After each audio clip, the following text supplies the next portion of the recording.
Hello and welcome to the Corrupted Save Are you podcast. kidding me? I am your host. Shut up.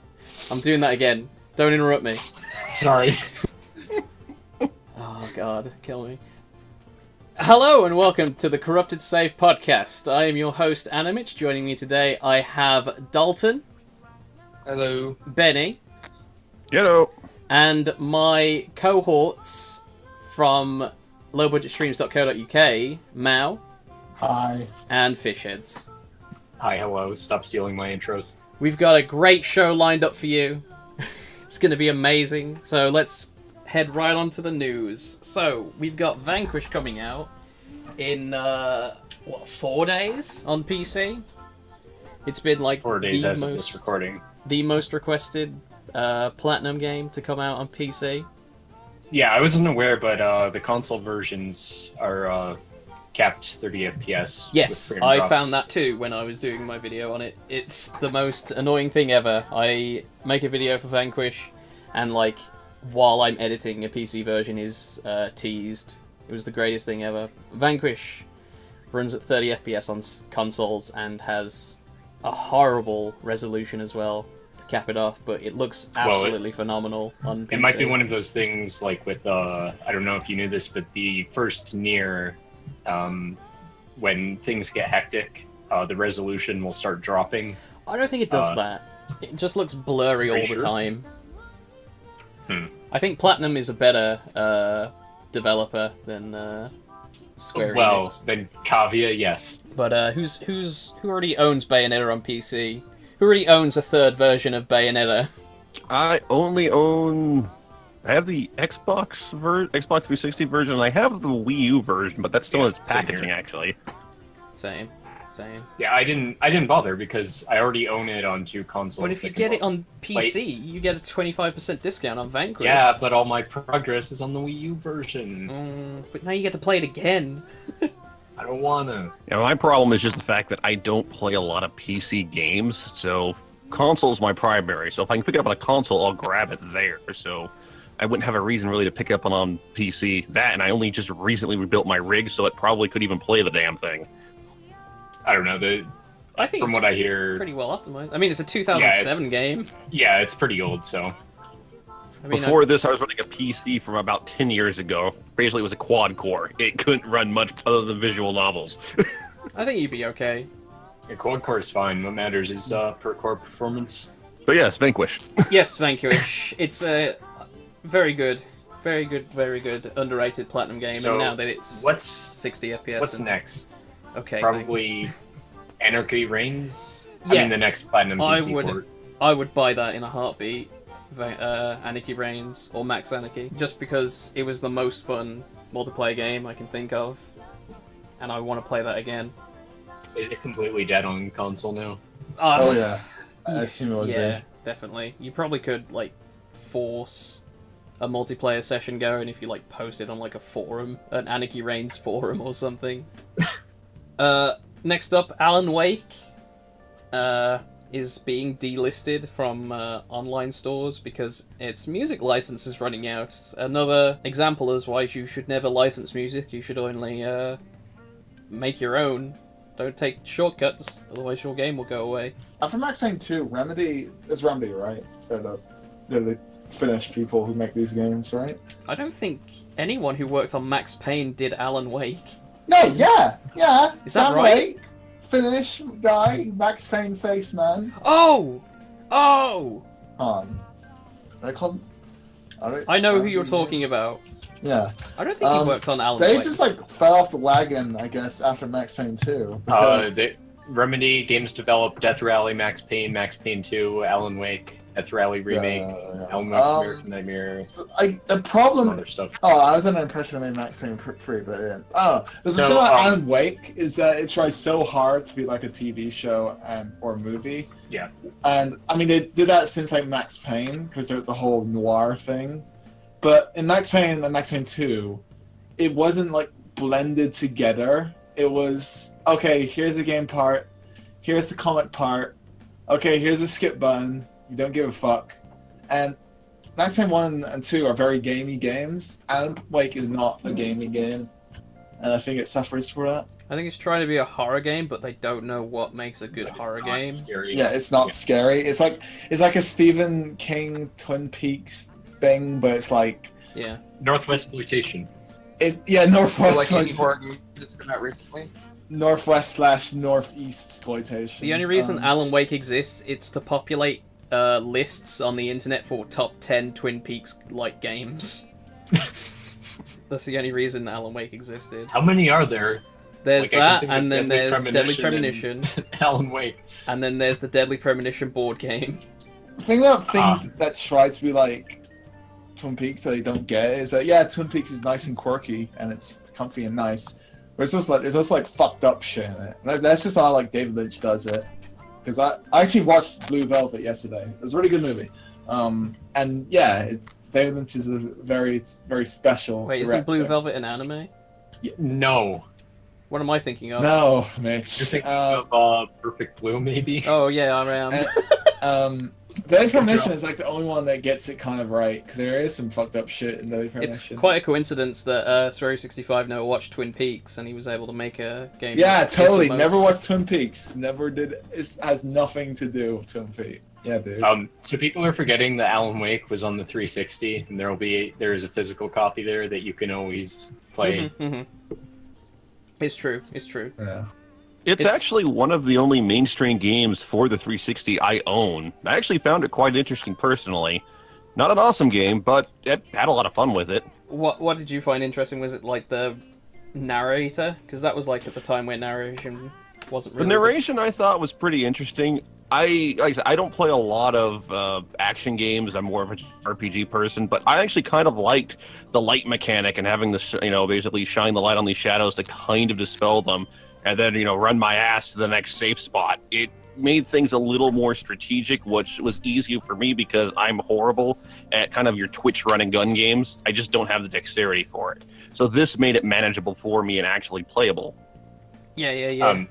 I remember when I played it, like I played it, not much of it, not much past like the opening and when the horror stuff starts happening. But I don't know. I thought the atmosphere of it was kind of nice. I don't have any desire to go back and play more though. I'm trying to think of other games that use the light mechanic to like get rid of enemies. The only one I can think of is Alone in the Dark Illumination. Oh no. Yeah. No. I'm sure there's more, especially in horror Gears or games. something like that. What? With the krill, that's what they're called. Oh, in Gears? Yeah, the Krill and Gears. Yeah. At least in the first one. Those were the most fun sections of that game. At least I thought they were. Especially the what are one you talking where about. You you're have in the walkie bits where someone's talking to you. Yeah, That defined it's a always the game, best. a gameplay. I If like you're gonna the put those in section. your game, find a contrived way to make Make it them- elevator sequence. Make them cutscenes so that they can be skipped. No. Then at least you 'cause can then- have interesting cinematography. But then you're or immersed in something. the game all the time. Yeah, It's like no, you're I'm so playing the immersed. cutscene. Yeah, great. Moving on, Nintendo came to their senses and said, "Hey, the 2DS, that's a stupid design. Let's make it proper," and came out with the 2DS XL. Let's make it what the 3DS should have been. Actually, the build quality on it seems better than I don't know. I mean, obviously it's not out yet, but from Well, it what should I've be, seen, because it's the it latest seems version. better than any other 3DS because finally, when you close it, it actually completely seals. Unlike the other ones where there's this kind of weird gap in them.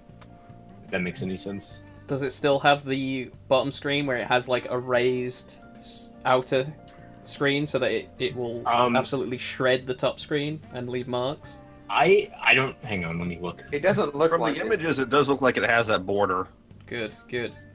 Maybe I'll wait for a nice looking themed 2DS XL. See, I was looking to pick up a new DS because mine had broke anyway. I never ended up using the 3D feature, so I was just going to buy a 2DS, but I didn't like the fact that it wasn't really portable. It was just a You didn't brick like the that door you had wedge to hold. design? I don't. Not at all. I could The probably use it as a door wedge. 2DS But maybe I get XL, some use out of it. is it the same as a new 3DS? Like, or Yeah. are they going to release Yes. a new 2DS XL? Because No.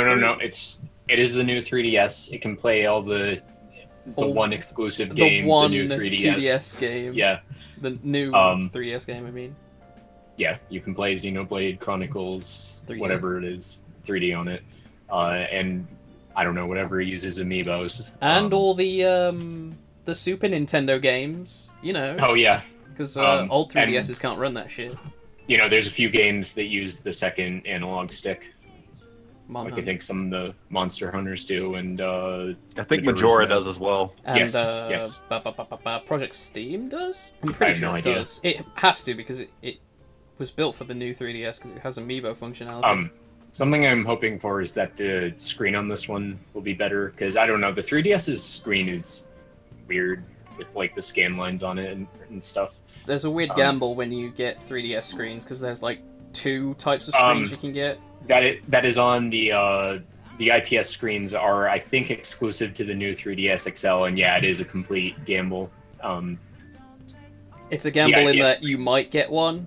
Yeah, or you might have one screen that's an IDS. Yeah, so you'll find IPS screens are, of course, way better than the TN panels that all the other ones use. I've seen posts where, like, the best way to find out is to get a very sensitive scale and just weigh them. It's just complete... I don't know why they have 2 different screens. Why? Yeah, well, because obviously they have more TN panels lying around that they want to use.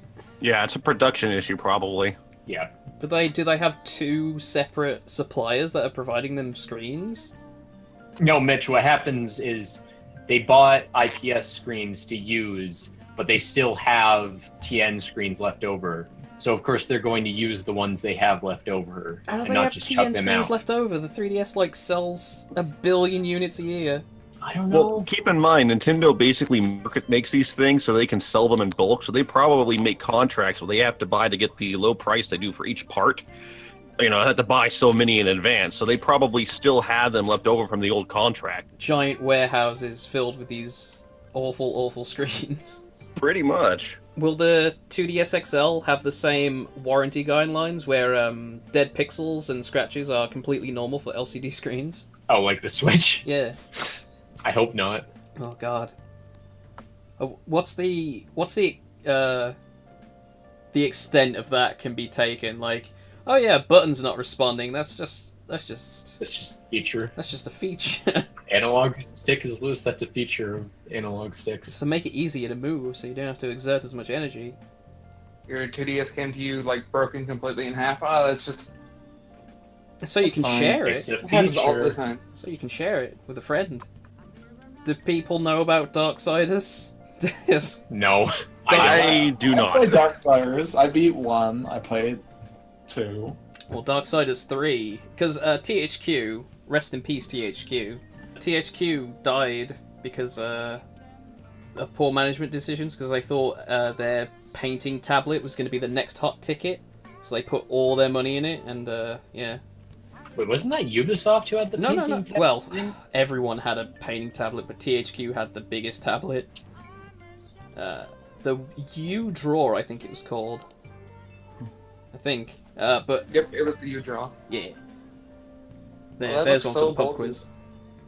Anyway, THQ died and all their assets were shredded away, and some people picked up some other stuff. But the people behind Darksiders, no one bought them, so they decided to rebrand themselves as THQ Nordic, and all they did for like 5 years is they just kept re-releasing Darksiders 1 and 2 on every platform they could possibly do, and eventually that paid for another Darksiders game, which is where we are now. I don't know if they made money though, because I had Darksiders 1 and 2, the original versions, and then on Steam, and I got the re-releases for free, as you should. Well, I don't know how they made money. Obviously their game is satanic because they're doing war and death and the 4 horsemen of the apocalypse. So that's how they're getting their money, from Satan. Darksiders was originally, it had 4 horsemen, You had war, death, fury, and Strife, fury, war, you. death, which is usually when people do 4 horsemen of the apocalypse, they do war, death. They do the right version. Pestilence and famine, and no, that is the wrong version. because Pestilence isn't a horseman of the apocalypse in the Bible, wherever they come from. It's war, death, conquest, and famine, I believe. And SMT gets this right, thankfully. So there you go. That's one of the reasons I like SMT. So Darksiders features, is it Fury? I think it's Fury. It's Whoever the woman is, I think it's a woman. It's Fury. It's the most terrifying of all creatures is a woman. The most evil of creatures. There we go. She looks really cool. I think she has like a whip, and she'll fight and stuff, and do all these cool things. It was meant to be a quadrilogy with all the 4 horsemen, and by the 4th game, it was meant to be a 4-player co-op game. So hopefully they get to that point. Because everyone in that universe seems like the most overpowered thing in the world. So it'd be We fun. need more 4-player co-op games. We haven't had enough of those yet. I thought for 4-player certain. co-op Zelda-like beat 'em up. I think that'd be really, really cool. I thought for certain the third Darksiders game would be a co-op with Strife and Fury. Like, these people, maybe you're right. Strife and Fury aren't cool enough to stand on their own. They need to be Well, co-op. obviously they're wrong, because Fury's gonna stand on them all with their high heels. Okay, but if this is 5 years ago, it would be a co-op game. You know what? I'm glad the fucking game industry is over. Video games because is over. open world is so much better, isn't it? Oh yeah. I I think that's kind of on the way out. I hope. God, I hope so. I hope it's becoming so expensive to make big levels filled with nothing that people won't bother anymore, and they'll actually start doing level design. That'd be the most amazing thing ever. Nah, they'll do random. It's a shame that Mirror's Edge 2 had to be ruined before people realized this, but oh well. I was the one person on this earth who actually liked the first Mirror's Edge. I like Mirror's Edge 1. What? People like Mirror's Edge. People like Mirror's Edge. Mirror's Edge 1. It I don't didn't know who I've get been talking to then. such great reviews when it came out. So yeah, that's Darksiders 3.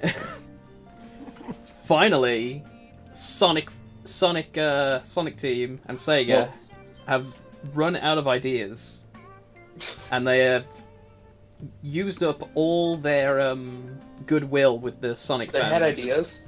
Well, no, because that's why they're getting fans to make Sonic Mania.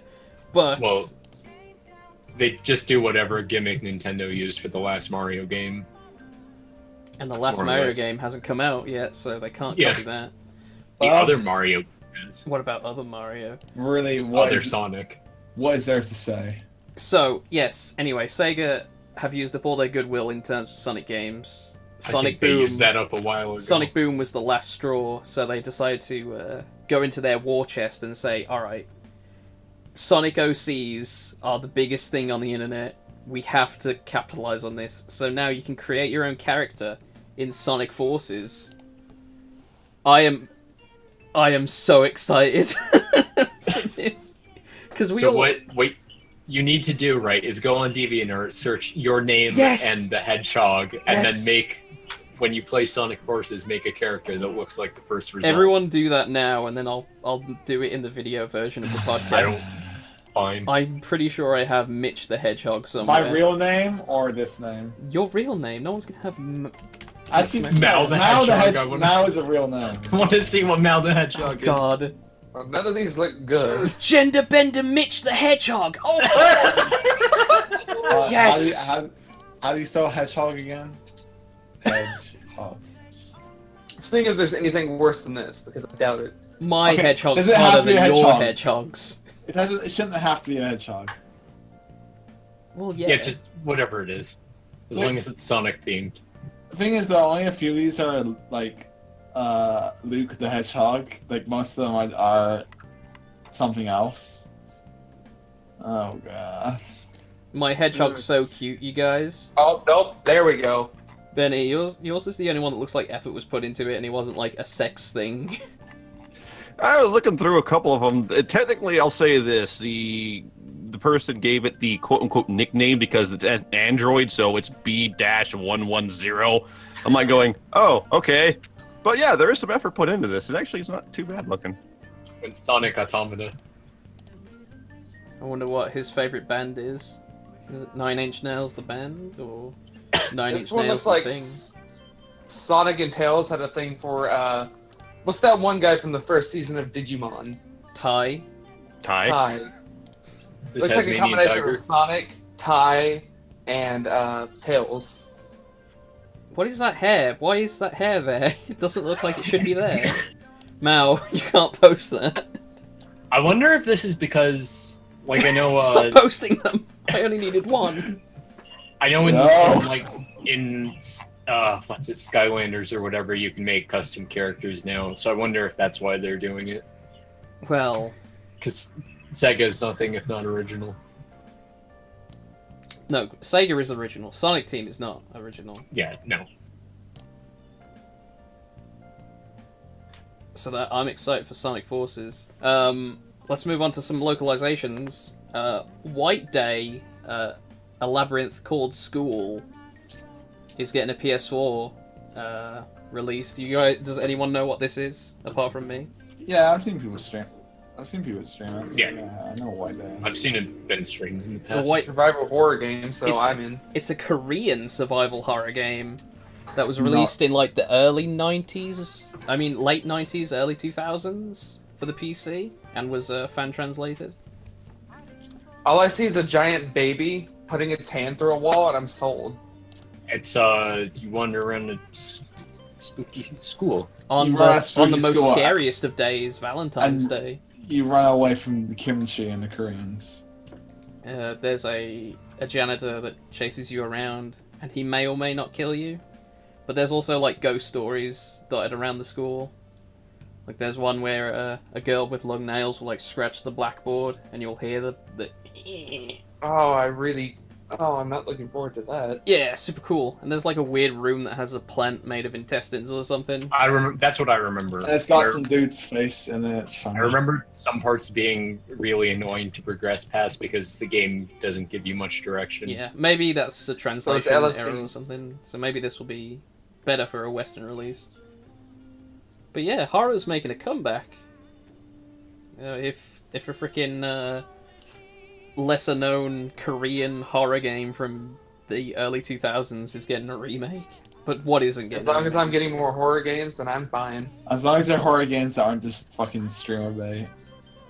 God, I Uh, hate streaming. I doubt this will be streamer bait because it It's too seems a old bit to be more streamer bait. Too Korean. Well, no, it's not this old. It's just a bit more cognitive, I dare say. So would you say this is more suspense horror or kind of more actiony horror?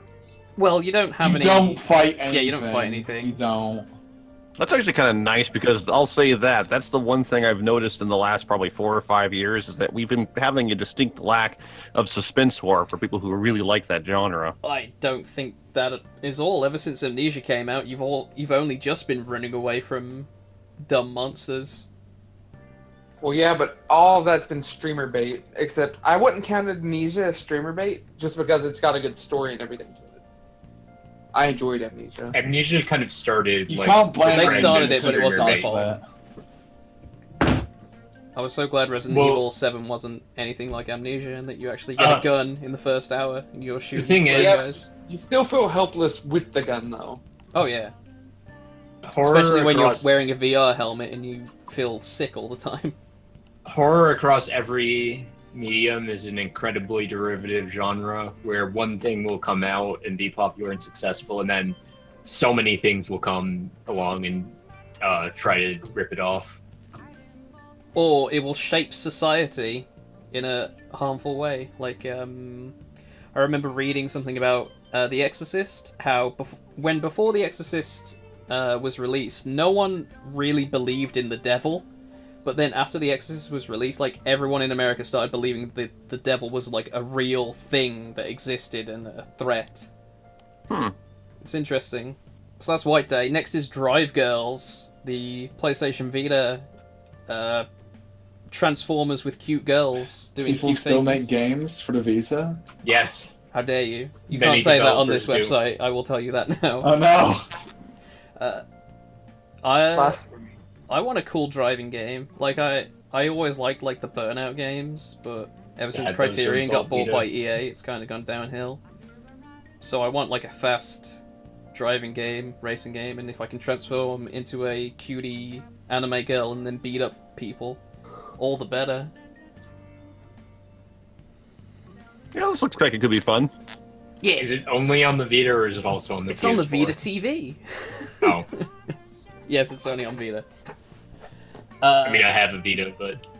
Speaking of Vita Fishheads, Yamawari Midnight Thing, I can't remember the full name. Yamawari Night Alone was a Vita exclusive, and the sequel, I thought it was going to be a remake, as most Vita games are just remade into PlayStation 4 games, but it is a sequel coming to the PS4. Yamawari is I really like that game a lot, just because of its style, and it looks like the highest production RPG Maker game you've ever seen. Is it RPG Maker? No, it's not. Well, there is a reason it has a feel like that. This, if I remember correctly, was actually an internal indie development project inside of NISA. Yeah, it feels like it. It's very restrained, I think. And it works better for it, especially the enemy design, which looks like they just cut eyeballs and mouths out of magazines and stuck them onto blobs. It's quite terrifying, and I like the menus, and the menus look like they were drawn by a little girl, because you play as a little girl. Really nice, and the soundtrack's really good as well. What games was the original on? Vita? The Vita. Fuck, I mean, what platforms? Yeah. Vita and Steam. Oh, Oh, did it really? get a Steam release? Oh, okay. Yep, I'm pretty sure it got a Microsoft Steam release. I'll double check I think that, but you're I'm right. I think pretty you're right. sure. Okay, that means I'll let's play it. Yeah, What's it called Yamawari. again? Yomawari. Oh, was it Yomawari? No. Yoma, yeah. Yeah, Yomawari Night Oh, Alone. you're It's right. on Steam. Okay. Oh. Oh, it's on. Oh, The okay. Vita came with a second game, HTOL Neek, which I think is a puzzle game. I've never played it, even though it's on the same...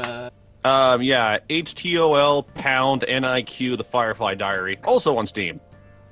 Do they come is at it the me, or same does it as a look like bundle? It still or... has DualShock button prompts on the PC version. That's fine. It's not as bad as the Valkyria Chronicles PC port, where when you Did save... that still have DualShock button prompts? No, but when you save the game in Valkyria Chronicles on PC, it comes up with a PlayStation 3 save thing. You know what I mean? Where you have like the different slots, and it has Xbox 360 buttons on it. So it's the most amazing thing in the world. And finally, speaking of horror games from the past, the most horror game from the most past, Night Trap, is getting a re-release. Mitch, explain the deal with Night Trap. Night Trap is a Mega CD, or Sega CD in countries that are wrong. Hooray, I'm wrong. Is a FMV game which was so incredibly offensive and shocking at the time that It created the ASRB. I think that was Conker's Bad Fur Day, but maybe Night Trap. No. The ASRB was around long before. What was Bad Fur Day. incredibly shocking about it? There's a scene where vampires or whatever they're called. They're vampires, I think. Ninja vampires. The ninja They vampires. kidnap a girl, or they take a girl hostage, and they have like this weird drill thing, and they're about to puncture her with it, and then it cuts to black. It's completely overblown the It's controversy the that scene was where surrounding she's just out of the shower. Isn't it? Yeah. How far horror has come. that was shocking at the time, but I will say that this remake looks interesting because it looks like they're using the film stock from the original filming, because as before on the Mega CD it was a tiny 4:3 image that was incredibly pixelated, and now it looks like an actual film, if I can say film, because it's incredibly campy and awful. I am very surprised that they shot it on actual film and not there on video or There something. wasn't No, digital video back then. I know, but you could shoot stuff on video, like on VHS. It would have looked even more awful. I think their rationale for the time was, well, it's going to look awful on a Mega CD, so we got to have as much quality as possible. So that's our localizations. So how about we do this week 10 years ago? This week 10 years ago, Odin Sphere released 2007, today, May 21st, 2007, Odin Sphere released, which, surprisingly, when I found that out, it's quite interesting because that's a PS2 game, but released in 2007 when that console generation was kind of winding down. There were actually quite a few PS2 games released in 2007. PS3 was very expensive. It was $599 Yeah. if I recall. Yeah, I remember that. And yeah, boy, if you wanted to play games on it, you didn't have a whole lot to choose from. You could play. You could play Lair. No, I worked at a GameStop during the launches of both the Wii and the PS3, and I can tell you this right now: nobody was coming in to buy PS3 stuff. There was not an interest in most of the stuff that was coming out for the system at that time. A lot of people bought it because it was at the time the cheapest Blu-ray player available. Just like the DVD player with the PS2. Yep. They were hoping that would happen again, but no one really cared about Blu-ray as much as DVDs. Now, like, Sony has to invent a new, like, DVD disc format for movies so that the PS5 is the cheapest way to watch those. UMD2, I'm telling you, it's coming. Oh yeah. No, that's how they sell the Vita. That's how they sell the Vita 2. I don't think there's gonna be a Vita 2. No, don't say that to me. Odin Sphere, then. It's a 2D side-scrolling beat-em-up made by George Kemitami. Did I get that right? Is it Kemitami? Kamitami. Kamitami. No. Vanillaware. Barra Dwarves, man. Dwarves. I'm a big fan of Vanillaware's work, even though I didn't get Odin Sphere until the remake Life Razor came out. Has anyone played? Yeah, same. I have played the remake. Has anyone played the original? I have not played the original. I have played neither. Cool. So, thumbs up. Vanillaware games have this problem where they can't. That I think many mid-budget Japanese games do, where they have to figure out how to do as much as possible with little content. So this is apparent in the two Vanillaware games I've played extensively, which is Odin Sphere and Muramasa, where they both take different approaches to it. Odin Spheres is you go through the same stages. Now, the stage layouts are different, but they all have, every time they have the same enemies, and often the same end boss. It's just the layout will be different. You do that across 5 different characters. But to be fair to Odin Sphere, though, the 5 characters that you play are completely different, I feel. Yeah, well, some of them are more similar than others. In their gimmicks. And also, they're really cool. Yeah. And the artwork is amazing. The way Odin Sphere works in a beat-em-up sense is that every stage is a circle. So if you run from one end, you'll just keep going. Oh yeah, combat stages are like that. You'll just keep going in a circle, round and round and round. That's why it's called Odin Sphere. I don't. Is that why it's called? Oh no, it's not. Actually, there's. I think there's a plot device called the Odin Sphere. Yeah. But surely that's why they make him a circle, and it's surprisingly good because it means that no enemies can like go. That's one of the problems with beat 'em ups is that enemies will like fall off the side of the screen. And you have to wait for them to get back up, and sometimes they just refuse to walk towards you, so you can punch them. Here, it's a lot more manageable to get behind enemies. It's a circle. A circle has no end, no beginning. But it's kind of bad that no one here played the original because I was hoping someone did, so that I know someone who played the original, but... Yeah, well, he's not here, so that's not helpful. Okay. But I was interested to know what the difference is between Life Razor and the original work, because I'm sure they... You can play the original in Life Razor. I know! It has an option. Although, the original had quite a lot of slowdown problems, from what I understand. That doesn't surprise me, considering all the effects that happen, even though it's a 2D game. 2D game is incredible. I played the Vita version, which runs very well for the most part, except in the underworld area, where there's mist effects and stuff, and occasionally there's darkness effects, and that the frame rate just is like, no. The poor Vita grinding to a halt. Yeah, the PS4 version though, I'm sure. No, I haven't fine. found any slowdown. Odin Sphere continues the tradition of Vanillaware games where it has the most beautiful food you will ever find in a video game. Yes. And I can't wait for 13 Sentinels to be shown at this year's E3 and it to just show food.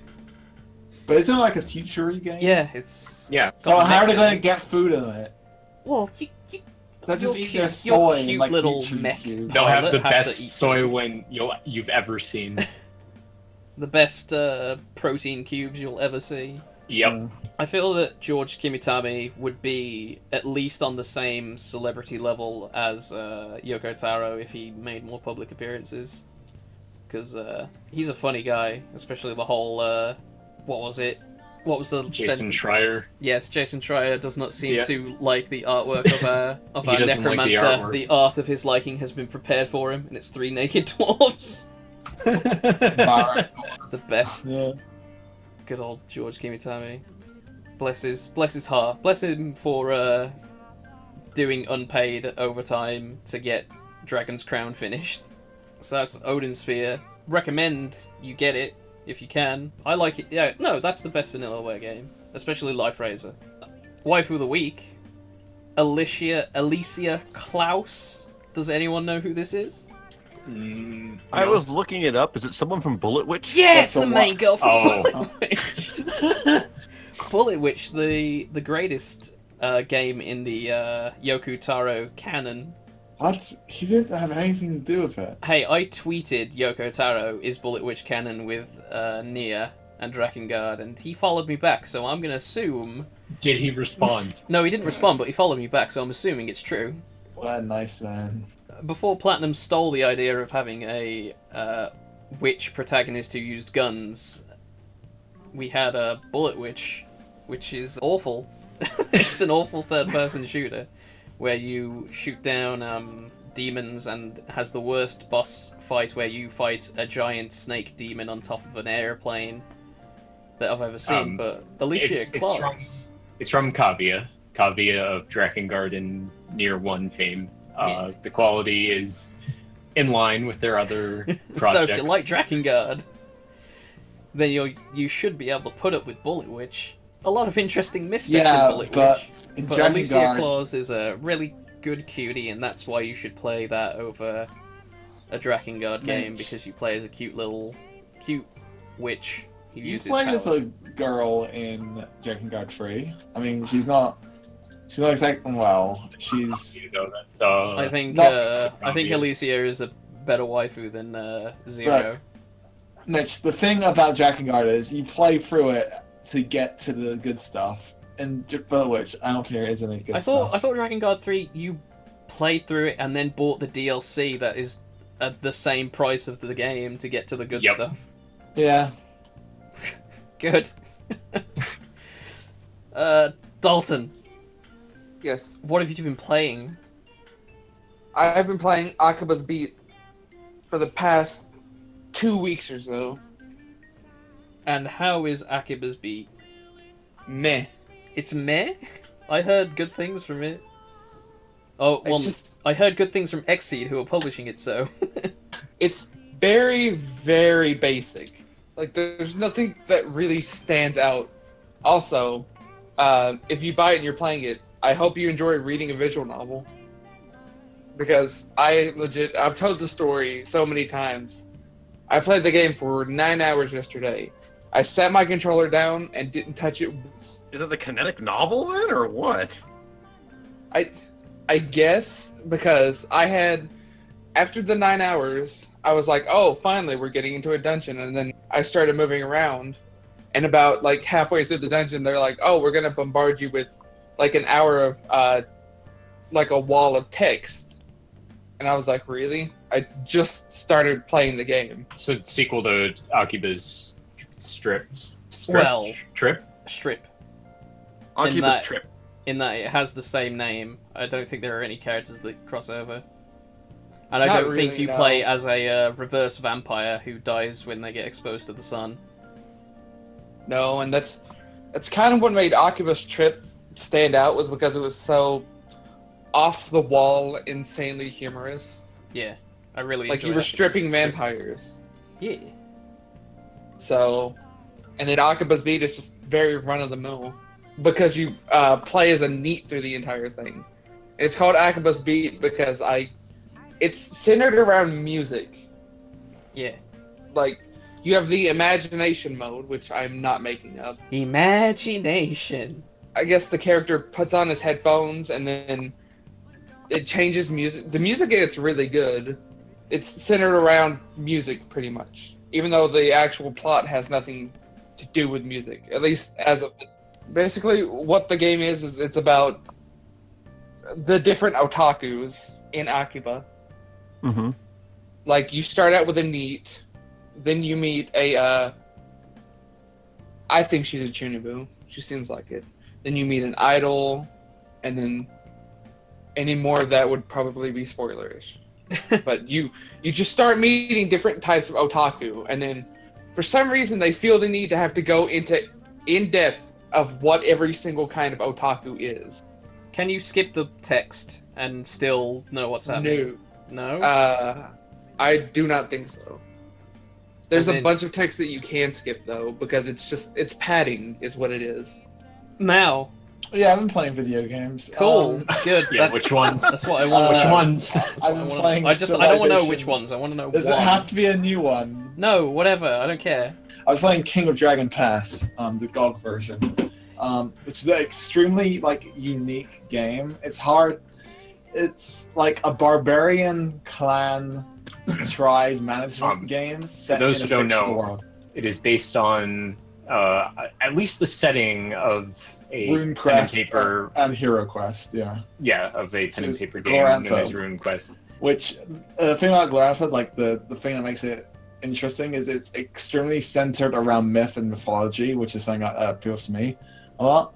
And Glorantha does not get nearly enough recognition. It's so good. So, I and, saw the screenshots. It had a man getting eaten by a triceratops. yes, those are called Earth Shakers. They can help you either plow your fields or you can use them in combat. It's great. Plow your enemies. Yeah. It's basically it doesn't have any animation. It's kind of like a visual novel, I guess, because it's like No, it is though. It's kind of like a visual novel. You can't say that something has text and images and call it a visual novel. They're It two kind of different is like a things. visual novel though. You have a bunch of choices. There's only one way to win the game actually, and it's quite difficult at the start when you have no idea what you're doing, but it gets easier over time. I because really you're like more the blessings. visual novel sequences in Metal Gear Solid. Mm. My It's- favorite being. It's just a lot of fun. I really recommend it. But you should play the GOG version and hope it works, because the Steam version is the iOS version, which has some stuff added, but some stuff taken out, and I prefer the GOG version. Oh yeah, and one thing King of Dragon has, most important thing is cows. Cows are your best measure of wealth in an early game. Yeah, steal the Liquid cows, gold. and you don't fuck with the ducks as well. There's how the duck people. What? Yes. This is the most confusing thing ever. Triceratops and duck people and cows are your currency. This sounds No, amazing. Yes, cows are your Sounds like the currency. Well, best actually, visual novel ever. No. You have cows, and then you have goods, which are just stuff that is valued in cows, basically. And by the end of the game, I had 1,000 goods, so I'd use that as my money. So my cows. And I had too many cows that are dying of malnutrition because there wasn't enough pasture left. I was doing really good in the game. I was doing really good. My cows were starving. But yeah, really good game. I recommend it. It's a lot of fun. Fishheads. It's awesome. What have you been playing? I've been playing Nier, the first Nier, which That's it. That. It You can is- stop there. You It's- have my it's- sympathy, sir. no, it is a competent game, I would say. It's incredibly mediocre. people aside from the story and the music. Rag on the gameplay a little too much because it's not like Drakengard where the gameplay is actively awful. It's just completely functional. But it's propped up by the great characters and absolutely incredible music. 10 out of 10 music. And I don't know, I think just all the weird experimental stuff that the game does. That there's a bit of that in Automata. I don't know, nothing quite like in Nier where suddenly it's a text based adventure game. Oh, suddenly Just it's out a of survival nowhere. horror fixed camera angle game. Yeah, Oh, suddenly it's a top-down fucking thing. yeah. And that is exactly my problem with that title. No, I don't know. I thought it was neat. it I mixes guess- up. It distracts Yeah, you from how samey everything is.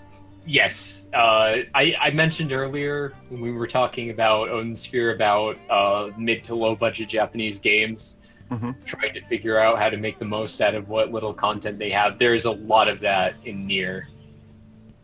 The game world is very small and probably too small for the length of the game, but they make the most out of it. I would say my biggest issue is the side quests are awful. Too many of them are just some of them are good, some of them are bad. too many of them are just go gather things that are in completely different areas of the game world. I kind of like the characters more than the characters in Automata. I don't know. Well, because they're robots and automatas. Feelingless robots. And here I got really sick of 9S by the end of Automata. I really like the party banter, though. It's probably the best part about the game, other than the music, honestly. And the English voice acting and localization is just incredible, which makes me really wonder what happened with Drakengard 3. Because 8E the localization for Studios Drakengard happened to it. 3, they outsourced it to someone else. But high props to Nier, because I'm a fan of any game that will give you an ending whereby your character will like forget everything that happened, and if you pick that ending, it will erase your save file. Thanks for spoiling that. Fuck you. Wow. Thanks. Well, there's That's like a good multiple... point. You didn't say he was playing it. No, there's multiple endings though. I didn't even tell him the ending. Well, I know whereby- that. Man, Like 26. man, why do you do that? Oh, I've had all these games spoiled for me, so when I do it, this game's been games for you. this game's been out for 10 years, Fishheads. Well, I know that in one of the endings, obviously everything goes wrong, given that it leads into Automata. But No, I it do doesn't hope you happen. enjoy the game, Fishheads. It's just for me. I am enjoying it. Yeah, like I said, yeah, I agree with you. The music is great. The characters are great. I will even flat admit the boot up sequence where Kaine is yelling at Weiss as soon as you basically boot the game was one of the most hilarious things I had basically, see, I was not expecting that. Just for me, that game design-wise is just schizophrenic, it feels like. Because it's like, is it a bullet hell? Is it a visual novel? Is it an adventure game? It didn't feel like it had any direction. So for me, it just was so out there, I couldn't wrap my head around it. I should say my tolerance for bad games is incredibly high. I think anyone who plays a lot of Ubisoft games can say that. If you played a lot of Ubisoft games, you will love Nier. It'll be your favourite game in the world. Not no. Ubisoft games, but Benny, what have you been playing? I've got 3 things I've been working on recently. You get one. One? You get Dear one. Lord. Everybody gets one. Everyone gets one. I'll go with the thing I was just last playing, which was Danganronpa 1-2 Reload. That's the I'm PS4 actually remake of Danganronpa 1 and 2. Yeah, well, it's a port just to the PS4. I actually played the first one on the Vita, and then didn't play the second one because I only got into it this year. So playing the second one was my first experience with that was on the PS4, and it's a really good game.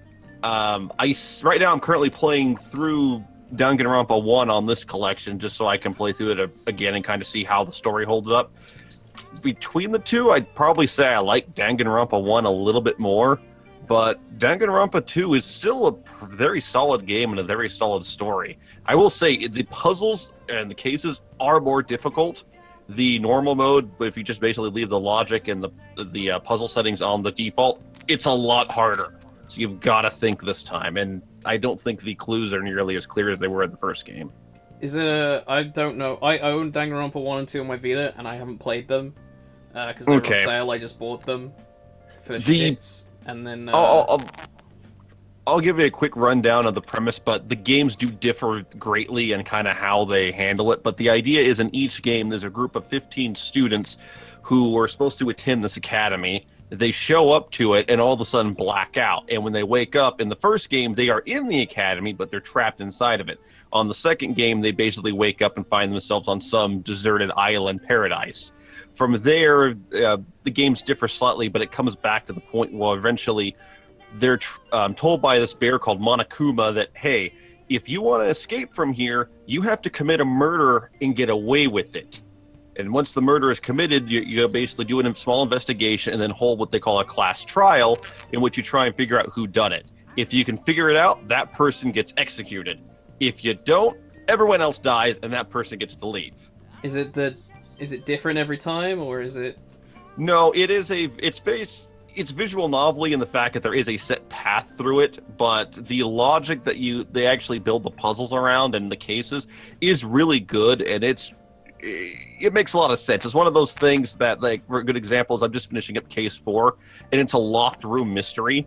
And one of those things that basically how the heck did the killer get in, whatnot, etc. Because the door is locked and it's only one way in.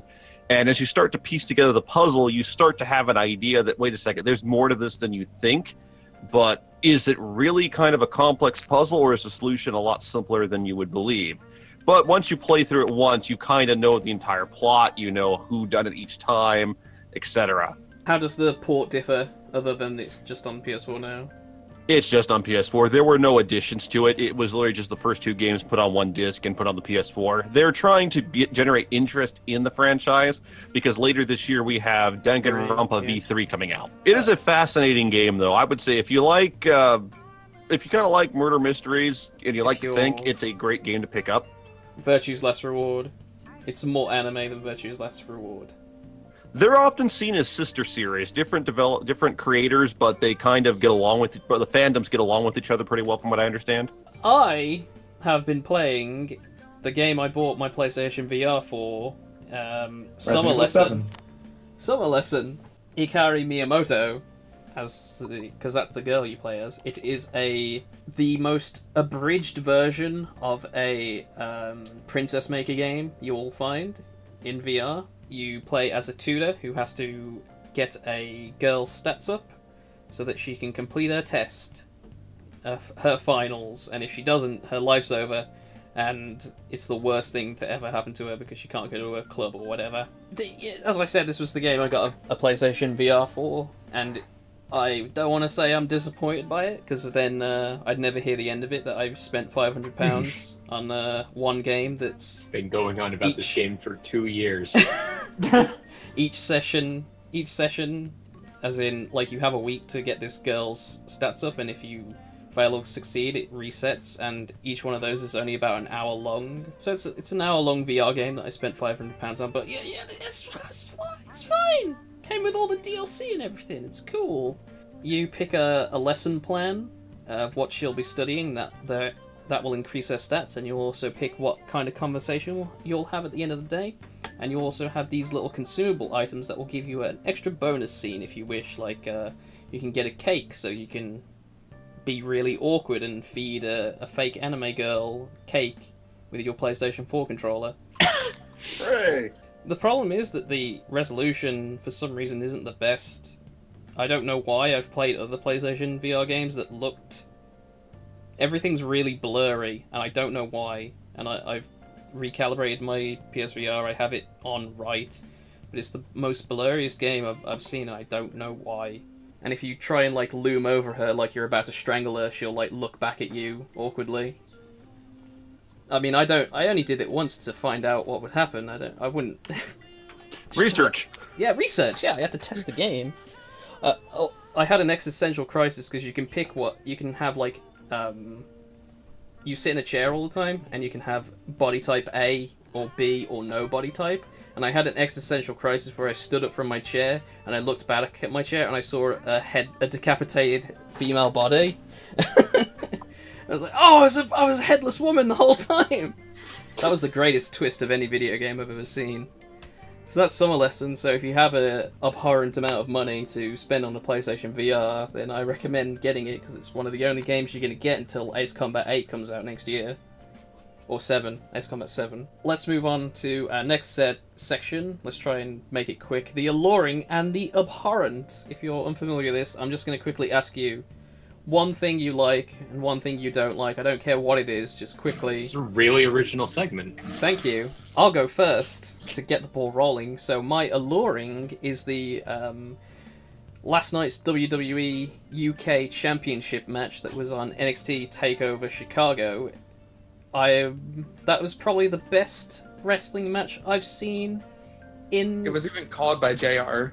Yeah, it was called by JR, and it was best wrestling match I've seen in about a decade. Can I watch a few minutes? I would have to disagree because I still think that Shinsuke and Sammy had a better one. I don't think... You can argue about wrestling. The amount of new stuff I saw in that match made it like I've never seen someone bouncing off the ropes via their neck and their forearms. I've never seen that before.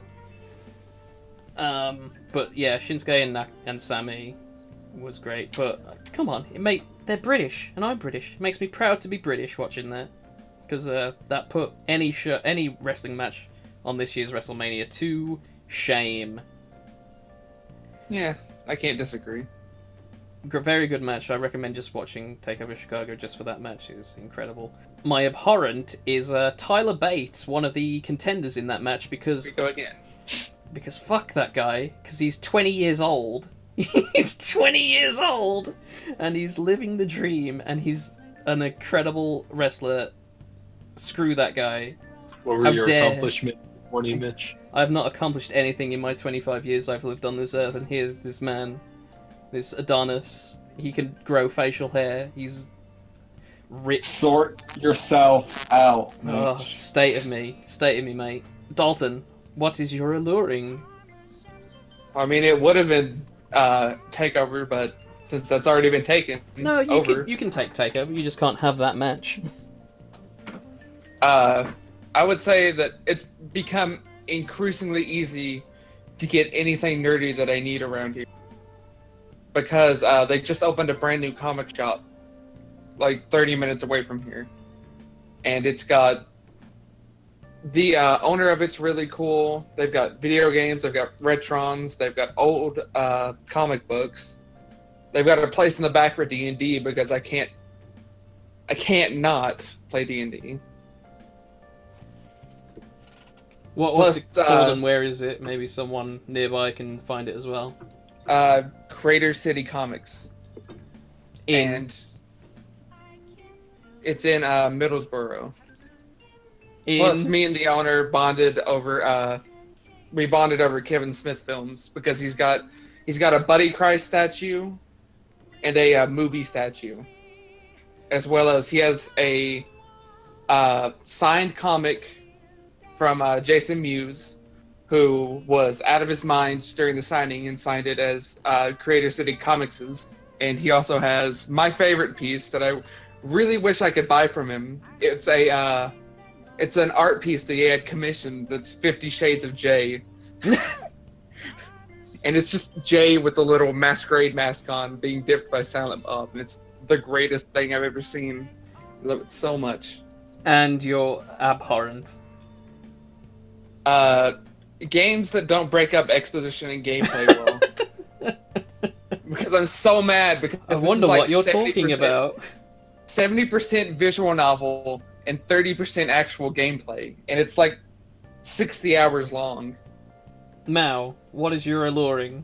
My alluring is when the sun's out, but it's also raining. That's my alluring. Okay. I think it's really nice when it's like raining a bit, but the sun's still there. Because then you can see rainbows, and it's very, very nice. Good. It's like heaven's opening up in a nice way. Good. You're abhorrent. I don't know. I thought about a bunch of ones, but they all make me look like a bitter piece of shit. So, How can anyone say that about you when you just gave us such a beautiful visual? Because I'm upset, mate. Mao, I've got things on my mind. what's your abhorrent? Oh my god, I was gonna say myself, but Okay, shall we move on? yeah. I'll come back to you. I'll think of something. No, that's it. Fishheads, what's your alluring? What? Can you and Mal keep going so I can think of something? No. I'm gonna shout. Or wait, sorry, no. I mean, whoops. Okay, no, I have an abhorrent. I have a abhorrent. God, go on. Alright, it's when you buy fresh fruit and one of them has like some mold on it already. It has some horrible like black spot on it. It's like, oh no, if I eat this, that black spot's gonna appear on my body. I'm just going to become a mold piece of fruit. Fishheads, go, please. My alluring is to my seed box. It's only $8 a month. Your what? So, seed box. You know what a seed box is? No. Google it. It's basically if you have a terrible ISP who throttles BitTorrent traffic like I do, so that you can't That's illegal, upload Fishheads. anything. No, it's not. It might be illegal. Yeah, so needed. after .sc got shut down, I was like, well, shit, where am I going to get stuff now? I'm like, oh, yeah, I've got a Baka BT account. That went private. It's from before it went private. It's like, oh, no, my account's warned because I didn't upload anything because I can't upload anything. What am I going to do? So I got a seed box. I took the easy way out. What's your abhorrent? Private trackers in general. Private BitTorrent trackers. Basically, private trackers, it's like a really grindy free-to-play MMO. Instead of grinding for experience, you're grinding for upload, so that you can get onto other private trackers. Or you can just take the easy way out and pay for a seed box, so that you get really fast upload. Right, Benny, what's your alluring? My alluring is the fact that Symphogear AXZ will be premiering during the summer anime season. I love that franchise, so I'm very happy to see Season 4, and I hope that it's better than the last season we got, because GX was not that great.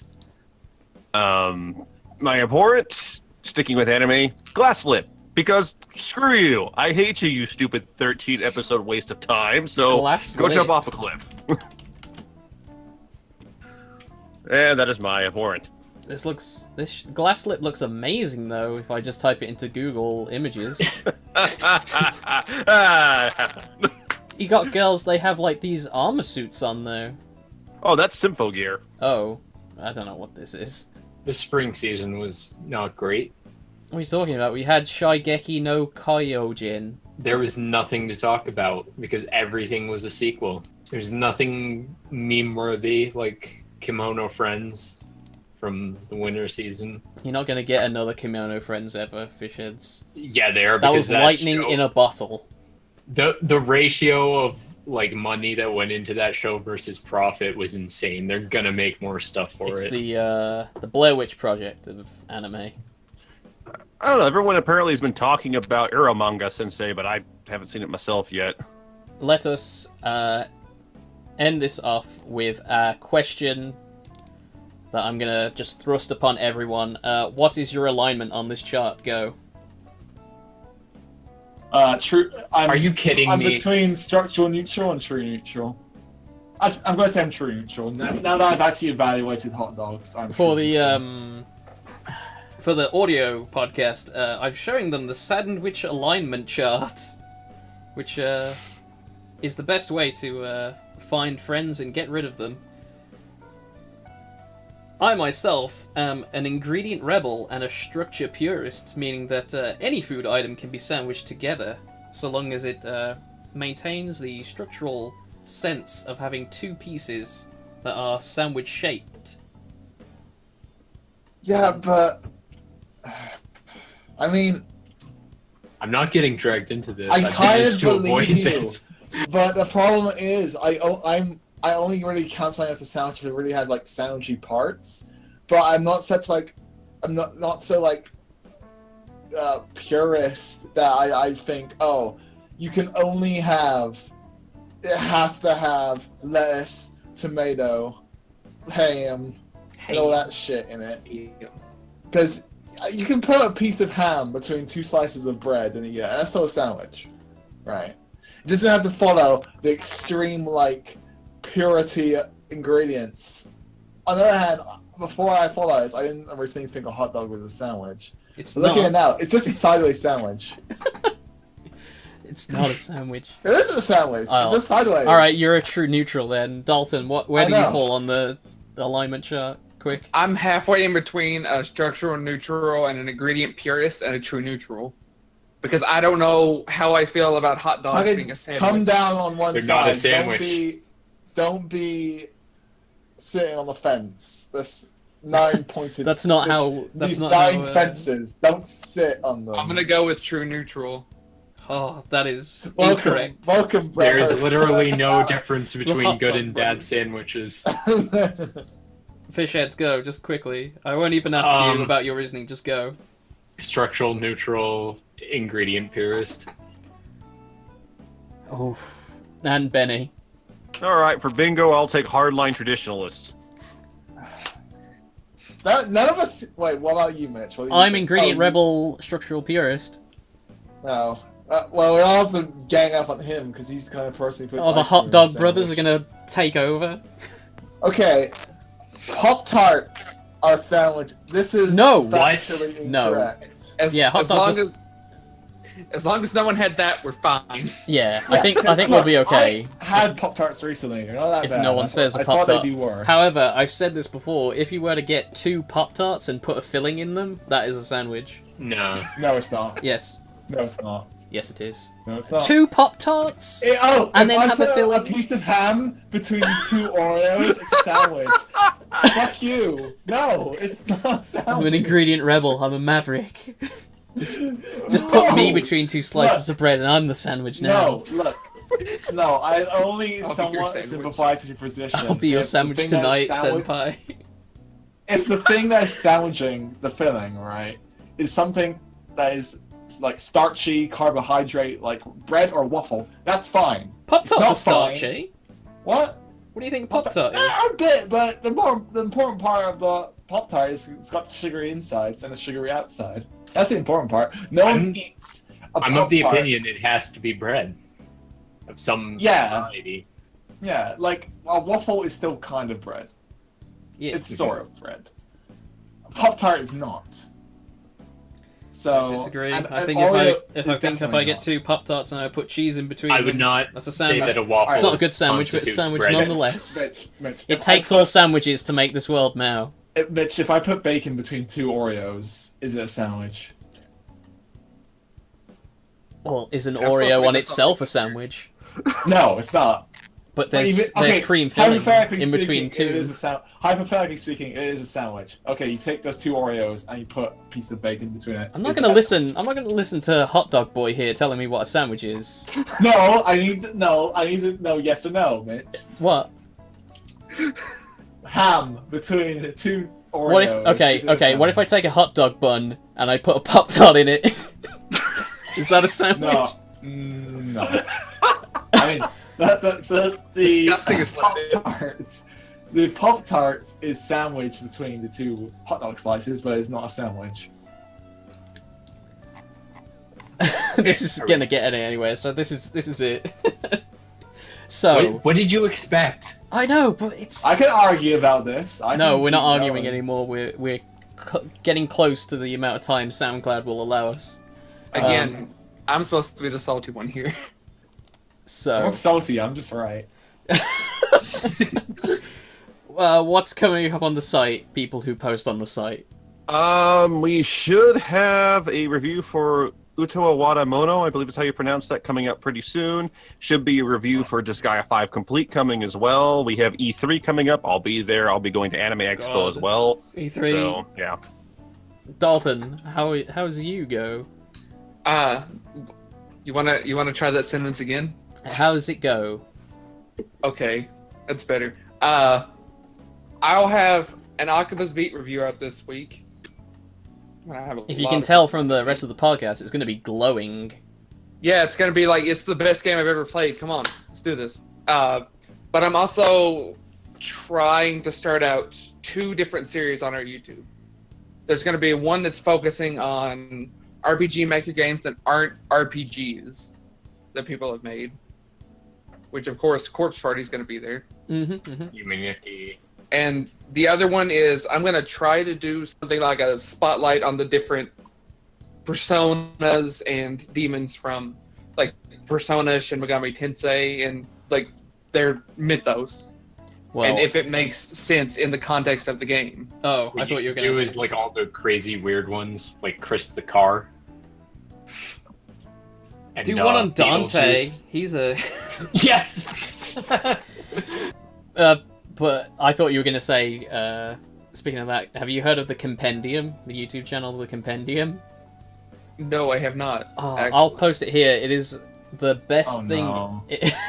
See, Mao knows because I showed him. What is it? I will just say, hang on. I will just say, just watch the intro.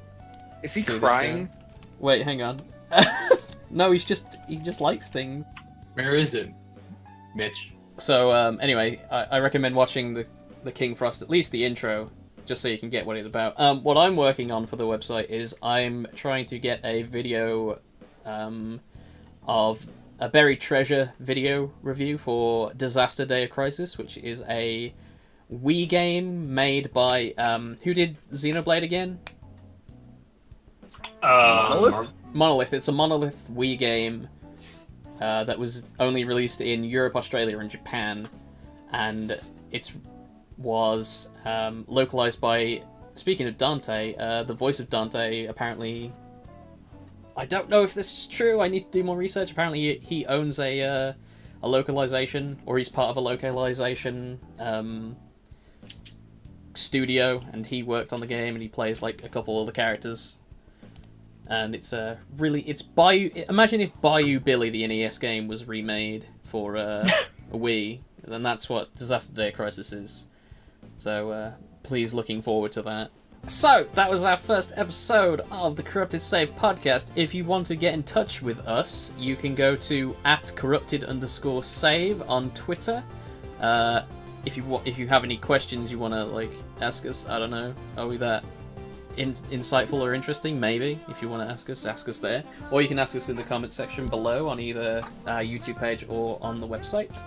If you scroll down, you will see a survey with questions. I'm trying to get a like a quiz show segment going on the podcast, and I require answers from our listeners, sort of like a Family Feud style quiz show, but about anime and video games. So if That's you want, original. yeah, thanks, Fishheads. Does anyone else have a Twitter handle or somewhere else if people want to follow you or anything, Dalton? It's Mr. Digidream. At Mr. Digidream. Benny, do you have one? I am at TBurningHunter. I don't really post all that much, but if you want to send me a message or tag me, I'll probably see it and respond when I have a chance. The only thing I Fishheads? post is angry wrestling stuff. I am at Fishuheadzu. I post a lot of Safe for Work Monster Girl images. Mao, do you want to share yours? I Okay, don't ignore know, him. man. Do you want to, shall we plug, if you like these Fishheads and Mao probably won't be here next time. They Hello. tagged in because fine they're such being good here. friends of mine and no one else showed up.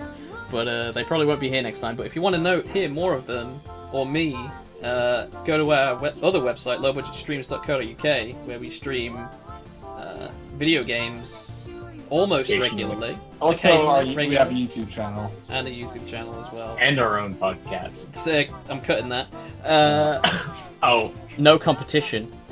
But yeah, these There guys. could be but you just don't want to find out where No, no, people people find out out where there. you took all your segments from. Took all my original ideas that I came up with on my own. Anyway, thank you for listening, guys. We'll hit you up next time in either next week or the week after that. And have a good day. Goodbye. Bye. Bye.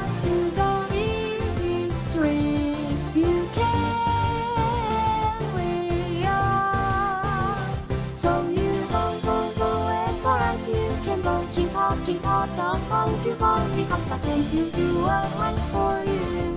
I'll make sure you find your way.